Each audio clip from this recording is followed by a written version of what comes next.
ભાઈઓ તથા બહેનો, સલામ અલૈકુમ વરહમતુલ્લાહી વબરકાતુહ. તો આપણો જે વિષય છે એ આપણે સૂરે હુજરાતનો કન્ટિન્યુ રાખશું. લાસ્ટ વીક આપણે જ્યારે અહીંયા ભેગા થયા હતા ત્યારે આપણે સૂરે હુજરાતની પહેલી આયત પડી હતી.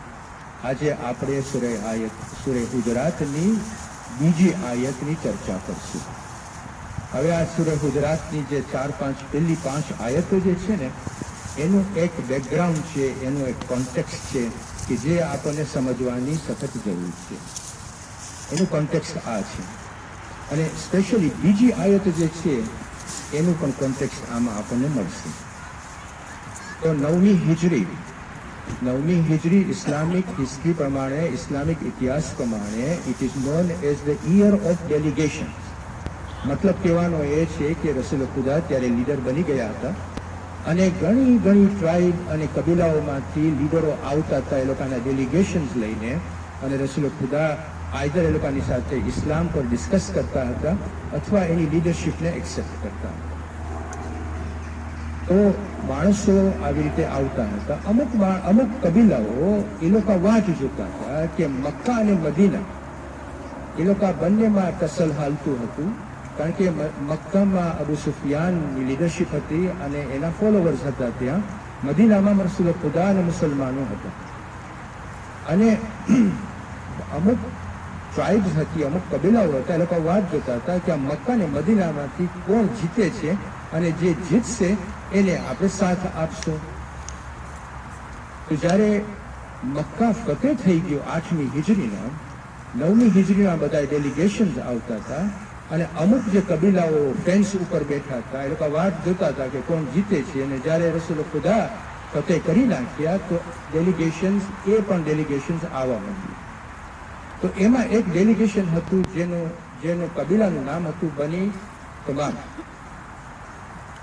તો આ બની તમામ જે હતા એ લોકો બહુ મોટી એ લોકોની ટ્રાઇબ હતી અને એ લોકો બેડોઇન હતા. બેડોઇન એ જાત હતી કે જે જાતમાં એ લોકોની જે અદબો હતી એ અદબો રિફાઇન્ડ નહોતી, બહુ રફ હતી. અને એ લોકો પણ લગભગ 70 જણાનું ડેલિગેશન મદીના તરફ એ લોકો મોકલ્યા. એમાં પાવરફુલ લીડરો હતા, પોલિટિશિયન્સ હતા, પોએટ્સ હતા અને ઓરેટર્સ હતા. તો જ્યારે એ લોકો મદીનામાં પહોંચ્યા ત્યારે મદીનામાં બપોરનો વખત હતો અને રસૂલ ખુદા એની કોટડીમાં આરામ કરતા હતા. જ્યારે એ લોકો પહોંચ્યા મસ્જિદ નબવીમાં ત્યારે એ લોકો બધાય સાથે અવાજ કર્યો, એ મુહમ્મદ બારે નીકળો, એ મુહમ્મદ અમારી પાસે આવો, એ મુહમ્મદ અહીંયા આવો. હવે જ્યાં રસૂલ ખુદા આરામ કરતા હતા અને ડિસ્ટર્બ થયું અને ત્યારે એ લોકો બોલવા માંડ્યા કે અમે જેને પ્રેઝ કરે ને એ પ્રેઝ વર્ધી કહેવાય. આ ડેલિગેશન બોલતું હતું. અને અમે જેને હ્યુમિલિએટ કરે એ લોકો રિયલ હ્યુમિલિએશન કહેવાય. જ્યારે રસૂલ ખુદા આ સાંભળ્યું ત્યારે એ લોકોને કહે છે કે તમે આ શબ્દોને આવા વિચારોને આવા શબ્દો બોલો નહીં. ખાલી અલ્લાહ સુબ્હાનહુ વ તઆલાનો હક છે કે કોને પ્રેઝ કરે અને કોને હ્યુમિલિએશન આપે. એનીવે, બહરહાલ એ લોકો રસૂલ ખુદા સાથે બેઠા અને પછી એ લોકોના જે લીડરો હતા એ લોકો ઇસ્લામને કબૂલ કર્યા અને રસૂલ ખુદા અલૈહિસ્સલામ સલ્લલ્લાહુ અલૈહિ વસલ્લમની લીડરશીપને પણ કબૂલ કર્યા. હવે જ્યારે એ લોકોનો જવાનો વખત હતો ને ત્યારે હવે રસૂલ ખુદા એ લીડરશીપની અંદર આવી ગયા હતા. તો એ લોકોને રસૂલ ખુદાને એક લોકોનો લીડર નીમવાનો હતો, એપોઇન્ટ કરવાનો હતો. અને જ્યારે એપોઇન્ટ કરતા હતા ત્યારે એની બાજુમાં ઉમર હતા અને અબુ બકર હતા. અને જ્યારે આના ઉપર એ પોતે વિચાર કરતા હતા તો અબુ બકર બોલ્યા કે આ માણસને, આ ફલાણા માણસને તમે આ જે ટ્રાઇબ છે એની તમે લીડર બનાવો. ઉમર ત્યાંથી બોલે છે કે નહીં, આ ફલાણો માણસને તમે બનાવો.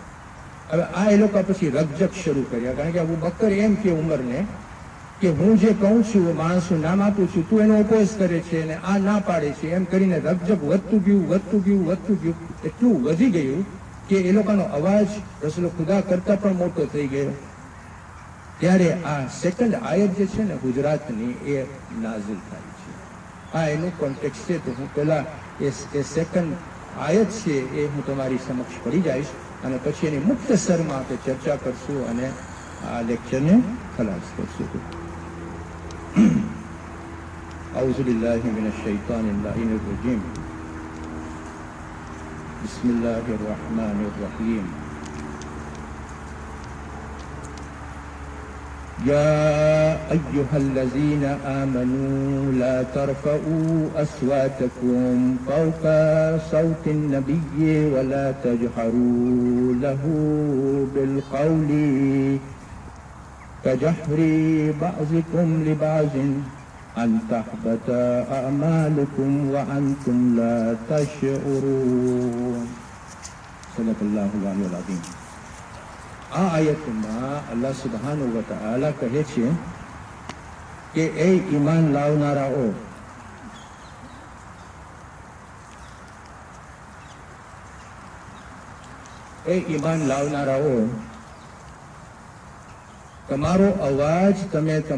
તમારો અવાજ પૈગંબરથી અવાજથી ઊંચો ન કરો.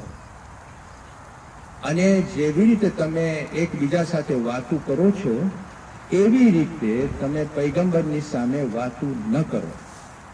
અને પછી આગળ જાય છે, કહે છે કે આવા અદબોથી એવું ન બને કે તમે તમારા સારા કામો બરબાદ કરી નાખો અને તમને ખબર પણ ન હોય. આ આયતમાં આપણને ઘણું શીખવાનું છે. પેલી વસ્તુ જે આપણને નોંધ કરવાની છે તે આ છે કે અલ્લાહ સુબ્હાનહુ વ તઆલા કેવી એહતરામથી અને કેવા રિસ્પેક્ટફુલી એડ્રેસ કરે છે ઈમાનદારો. એ ઈમાન લાવનારાઓ બહુ નમ્રતાથી આપણને એડ્રેસ કરે છે. એમાં આપણને શીખવાનું આ છે કે જ્યારે અલ્લાહ સુબ્હાનહુ વ તઆલા આવી એહતરામથી અને આવા રિસ્પેક્ટથી એના ઈમાનદારોને એડ્રેસ કરે છે, પેલી વસ્તુ જે આપણને નોંધ કરવાની છે તે આ છે કે અલ્લાહ સુબ્હાનહુ વ તઆલા કેવી એહતરામથી અને કેવા રિસ્પેક્ટફુલી એડ્રેસ કરે છે ઈમાનદારોને. એ ઈમાન લાવનારાઓ બહુ નમ્રતાથી આપણને એડ્રેસ કરે છે. એમાં આપણને શીખવાનું આ છે કે જ્યારે અલ્લાહ સુબ્હાનહુ વ તઆલા આવી એહતરામથી અને આવા રિસ્પેક્ટથી એના ઈમાનદારોને એડ્રેસ કરે છે, તો આપણે પણ આ સબક લઈએ કે આપણે પછી એની જે ક્રિએશન છે, એની જે મખલુક છે, એ મખલુકની પણ આપણે રિસ્પેક્ટફુલી એ લોકોને એડ્રેસ કરીએ. પહેલી વસ્તુ જે આપણને શીખવાની છે એ આ છે. બીજી નોંધ જે લેવાની છે એ આ છે કે અલ્લાહ સુબ્હાનહુ વ તઆલા શબ્દ જે વાપર્યો છે તે શબ્દ છે અસ્વાતકુમ. અસ્વાતકુમનો મતલબ એમ થાય છે કે તમે અવાજ મોટો ન કરો. હવે એનો એ જે શબ્દ ડોન્ટ રેઝ યોર વોઇસ, તો કઈ જાતનો અવાજ, એ સવાલ ઉભો થાય છે. તો અહીંયા મુફસ્સિરોનો એમ કહે છે કે ખાલી શબ્દોનો અવાજ આમાં રેફરન્સ નથી આવતો. Of course it is coming under voices, કે આપણે જ્યારે શબ્દો યુઝ કરીએ ત્યારે આપણો અવાજ જે શબ્દોમાં હોય એ અવાજ પૈગંબરોથી અવાજથી ઉપર ન હોવું જોઈએ. પણ આમાં they have extended the meaning of voice to include કે તમે જ્યારે આપણે કોઈ વાતું કરતું હોય કે પૈગંબર વાતું કરતા હોય તો તમે બગાસો ન ખાઓ એની સામે, કે તમે છીંક ન ખાઓ એની સામે, તમે ઉધરસ ન ખાઓ એવી. ઓફકોર્સ ઉધરસ આવે, છીંક આવે, બગાસો આવે, પણ તમે એવી રીતે તમે કરો કે એક રિસ્પેક્ટફુલી તમારી અદબથી તમે છીંક ખાઓ, કે તમે બગાસો ખાઓ, કે તમે કોફ કરો. અથવા તમે ઊંચે નીચે નહીં થાઓ, ઉઠી જાઓ જલ્દીથી અને પાછા બેસી જાઓ જલ્દીથી, કે તમે એવા અવાજ કરવું શરૂ કરી નાખો કે એક માણસ તમને એડ્રેસ કરતું હોય તેને ડિસ્ટર્બ થાય. ઘણી વખતે માણસ એડ્રેસ કરતું હોય ને તમે ઓલી બાજુ જોતા હો, આમ જોતા હો, ડિસરિસ્પેક્ટ રાખો એક લેક્ચરરનું. તો જ્યારે રસૂલ ખુદા આવી રીતે વાત કરતા હોય તો તમારા શબ્દોને તમે ધીમે રાખો અને તમારી અદબ જાળવી રાખો. Do not be disrespect. એનો મતલબ આ થાય છે.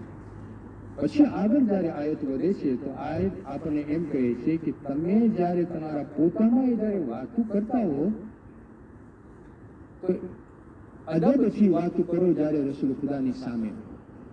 મતલબ અહીંયા આપણને કહેવાનો આ છે કે પેલી વસ્તુ જે આપણને કહે છે તો આમાંથી આપણને સમજાય છે આ છે કે રસૂલ ખુદાનું જે સ્ટેટસ છે એ આપણા કરતા વધારે છે.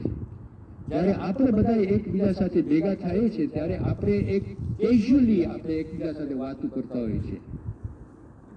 અહીંયા પહેલાથી જ આપણને ઇન્ડિકેશન આપી દઈએ છીએ કે રસૂલ ખુદાનું સ્ટેટસ તમારા જેવું નથી.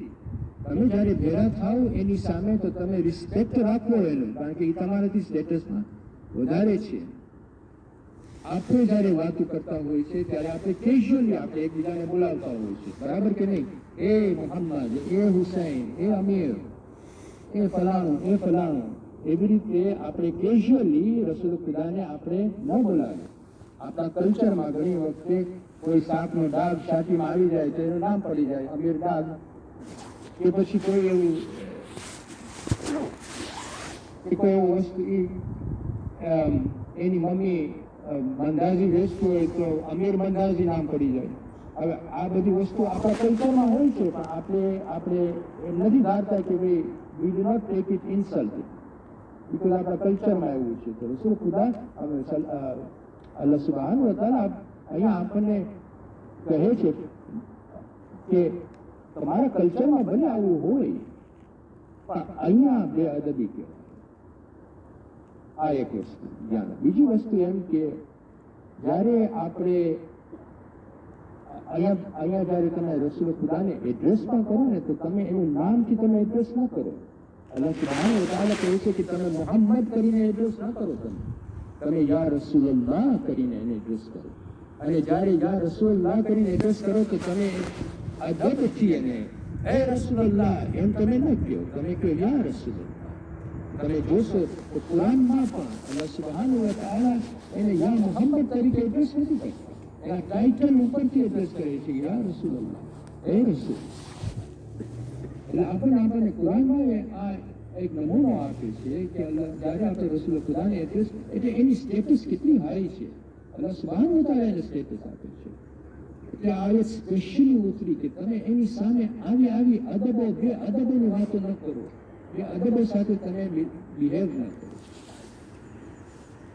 અને જ્યારે આપણે કુરાન પણ સાંભળતા હોય તો કુરાન અલ્લાહ સુબ્હાનહુ વ તઆલાના શબ્દો છે કે જ્યારે રસૂલ ખુદાના મોઢામાંથી નીકળ્યા છે. તો આ આયત ઉપરથી આપણે એ પણ કહી શકીએ જ્યારે આપણે કુરાન શરીફ એટલે કે કુરાનની કિતાબના જે શબ્દો આપણી સામે આવતા હોય તો આપણે નરમાશથી અને આપણે બહુ ક્વાયટલી આપણે એને સાંભળીએ અને એના પર વિચાર કરીએ, કારણ કે એ શબ્દો પહેલા તો અલ્લાહ સુબ્હાનહુ વ તઆલાના છે અને બીજું કે રસૂલ ખુદાના મોઢામાંથી નીકળીને આપણી પાસે આવ્યા. તો જ્યારે કુરાન પઢાતું હોય કે કુરાનના શબ્દો આવતા હોય તો આપણને બહુ રિસ્પેક્ટફુલી એને સાંભળવું. અને પછી અલ્લાહ સુબ્હાનહુ વ તઆલા આગળ વધે છે અને કહે છે કે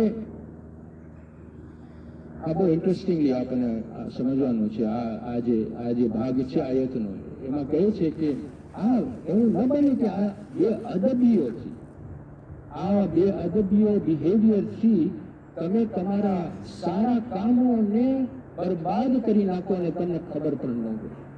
હવે એના બે મિનિંગ હું તમને સમજાવું. એનું મિનિંગ આપણે આ લઈ શકીએ છીએ કે આપણા કલ્ચરમાં જ્યારે આપણે પોતે બિહેવ કરતા હોય, જેમ હું તમને સમજાવી ગયો કે આપણે એકબીજાને નામ આપતા હોય, આપણા કલ્ચરમાં છે, મે બી ઇટ્સ એક્સેપ્ટેબલ. પણ અલ્લાહ સુબ્હાનહુ વ તઆલા કહે છે કે આ કલ્ચરમાં તમે જ્યારે આવી રીતે બિહેવ કરતા હો અને પછી રસૂલ ખુદાની સામે તમે આવી રીતે બિહેવ કરતા હો તો પછી તમને એમ થતું હશે કે આ નોર્મલ છે, આ બિહેવિયર નોર્મલ છે. પણ નોર્મલ નથી. પ્રોફેટની સામે આ બિહેવિયર તમને હવે ખબર નહીં પડે કે તમે તમારા જે સારા કામો છે આ બિહેવિયરથી કે જે તમે નોર્મલ ગણો છો, રસૂલ ખુદાની સામે નોર્મલ નથી. આ બિહેવિયરથી તમે તમારા સારા કામો બરબાદ કરો છો. બીજી વસ્તુ જે આમાં આપણે સમજવાની છે કે જે ઈમાનદાર માણસ એક ફેરે હદ જે છે, અલ્લાહ સુબ્હાનહુ વ તઆલા હદ આપી છે કે તમારો અવાજ તમે ન કરો આગળ, આ અવાજથી તમારો અવાજ રસૂલ ખુદાના અવાજથી તમે નીચે રાખો. આ એક હદ છે, આ એક બાઉન્ડ્રી છે. એ બાઉન્ડ્રી એક આપણે ક્રોસ કરી નાખીએ એ જ ઈમાનદાર. તો પછી આપણે બીજી બાઉન્ડ્રીઓ પણ ક્રોસ કરી શકીએ કે નથી કરી શકતા? એક આ કરી નાખીએ તો બીજામાં આપણને કોન્શિયસ આપણને એટેક નહીં કરે કે ન કરો તું ઈમાનદાર છો. નહીં, you will start two cross boundaries after boundaries after boundaries. So this disrespect will turn into disobedience. અને જ્યારે disobedience ઉપર આપણે આવી જાય ત્યારે આપણે શું કરીએ છીએ? ગુનાહના કામ કરીએ છીએ, બરાબર કે નહીં? અને જ્યારે આપણે ગુનાહના કામ કરી નાખીએ છીએ ત્યારે આપણે જે સારા કામોની નિયત કર્યા હોય કે આપણે સારું કામ કર્યા હોય એ સારા કામોને આપણે મેન્ટેન નથી કરી શકતા. ફોર એક્ઝામ્પલ, આપણે નિયત કરી કે મને આ સારું કામ કરવું છે, આ સારી નિયત છે. આ નિયત આપણે મેન્ટેન કરવી જોઈએ આ દુનિયામાં જ્યાં સુધી આપણે એક્ઝિસ્ટ થાય છે ત્યાં સુધી. આઈ નો ઇટ્સ ડિફિકલ્ટ બટ ટ્રાય. આપણી નિયતને આપણે હંમેશા મેન્ટેન કરવી જોઈએ. જે આપણે નિખાલસથી નિયતથી એક કામ કર્યા હોય કે મને આમાં ચેરિટી આપવું છે, એ નિયત તમે પબ્લિકમાં ન કરી આપો, પબ્લિકને આપ્યા ન હોય, તમે તમારા પોતામાં જ કે મને અલ્લાહ કૃષ્ણજી માટે આ કામ કર્યું છે, મેં કરી લીધું, આ નિયતને આપણે મેન્ટેન કરવાનું છે. પણ આગળ જતા તમે બોસ કરો કે મેં આ કામ કર્યું છે, મેં આ ચેરિટી આપી છે, મેં આ ચેરિટી આપી છે, તો એનો મતલબ એમ છે કે તમારી નિયત તમે મેન્ટેન નથી કરતા. અહીંયા તમે તમારા સારા કામોની વેલ્યુ જે છે એ તમે નીચે કરી લીધી. એવી જ રીતે કોઈ ચેરિટી કામ કર્યું હોય તો પછી તમે બોસ્ટ કરો તો તમે મેન્ટેન ન કરી, એ તમે તમારી વેલ્યુ નીચે લાવી. મતલબ આ છે કે તમને ઘણી વખત ખબર પણ ન પડે કે તમે તમારા કામોને બરબાદ કરો છો.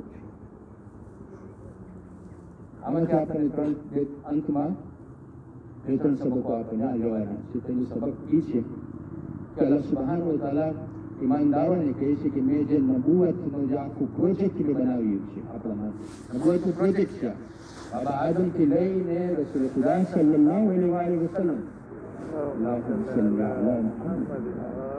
આ એક અલ્લાહ સુબ્હાનહુ વ તઆલાનું પ્રોજેક્ટ હતું કે આપણી પાસે હિદાયતનો આ પ્રોજેક્ટ બનાવીને આપણને આપે.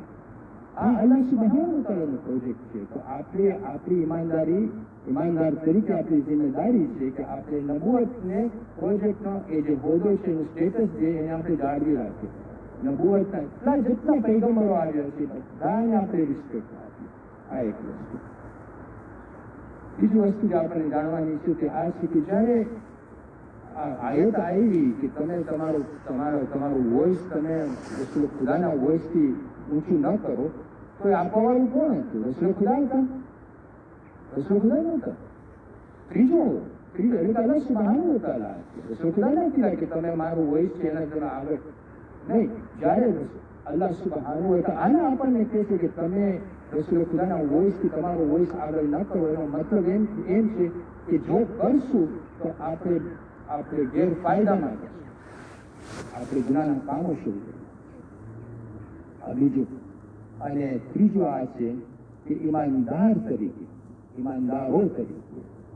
જ્યારે આપણે આપણા અલ્લાહ સુબ્હાનહુ વ તઆલાના પૈગંબરને રસૂલને આપણે જ્યારે એનું સ્ટેટસ બેદરકારી કરી નાખે છે, કે એને ઇનકાર કરી નાખે છે, કે એનું રિસ્પેક્ટ નથી રાખતા, તો એ માણસનું જે આ બેદરકારી અને એક સામાન્ય માણસ, ઓર્ડિનરી માણસ જે રસૂલ ખુદાને બેદરકાર કરતો હોય કે એનું માનતો ન હોય કે એની રિસ્પેક્ટના તફાવત છે બંનેમાં.